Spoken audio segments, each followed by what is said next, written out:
লেখকে দেশে যান রাত্রে গরু চুরি করেন আর দিনে খিচুড়ি পক করেন মেম্বার সাহেব এই লাগছে পর এই হইতে হ্যাঁ খ্যাত আইসে অনেক দিকে এবার কালাম ডাক্তারের লাগে হে মিডিয়া করছে যে এর লাগে মেম্বারের লাগে ই করে দেবে তাই ওই সময় আমারও লই যাইছে তা আমি আবার কালাম মেম্বারের হে নামাজ পড়তে গেছে আমি আবার যে লাগে আলাপ করলাম তো আইসে এখন কি করা যাইবে হে কইছে তা অফিসে লই আমার বাবা যে ওই মেম্বার কাছে মাপ চাইছে যে ভাই আমার ভুল হয়ে গেছে, ক্ষমা চাইতে আছি, এটি আমি লেখি নেই, অন্য কেউ লেখছে, ঠিক আছে, এইসব কথা হয়েছে।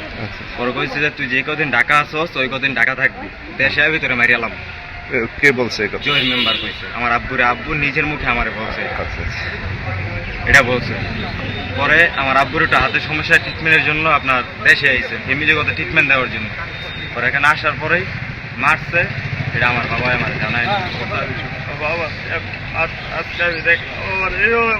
মায়ের পরে যাওয়ার পরে খালি বলছে যে আমার বুকের মধ্যে ব্যথা করে, আমার বুকে চাপ দিতে আছে। আমি কইছি আমার 1 তারিখে বেতন দিয়েছে, আমি টাকাটা সরাইছি, কালকে আজকে আমি ডাক্তার কাছে নিয়ে যাবো। কালকে আমার 5টায় ছুটি হয়েছে, আমি 7টা বাজে ডিউটিতে চলে গেছি, 12টায় আমার ছুটি, আজকে অ্যাবসেন্ট দিয়ে আমি ডাক্তার কাছে নিয়ে যাবো। 11টা বাজে আমার ছেলে ফোন দিয়েছে, মা তুমি কই? আমি তো ডিউটিতে 12টায় ছুটি, তুমি চললে আব্বাই অসুস্থ হয়ে পড়ছে, অজ্ঞান হয়ে পড়ছে, আবার নেই উস নেই, এই আমি চললে এই দেয় অটো তো করিয়া লইয়ে যাইতে আছে, নিয়ে হাসপাতালে করছি। তারপরে এরকম ঘটনাটা ঘটছে জহিরের নিয়ে, জহিরে ফোলাফানে মারছে।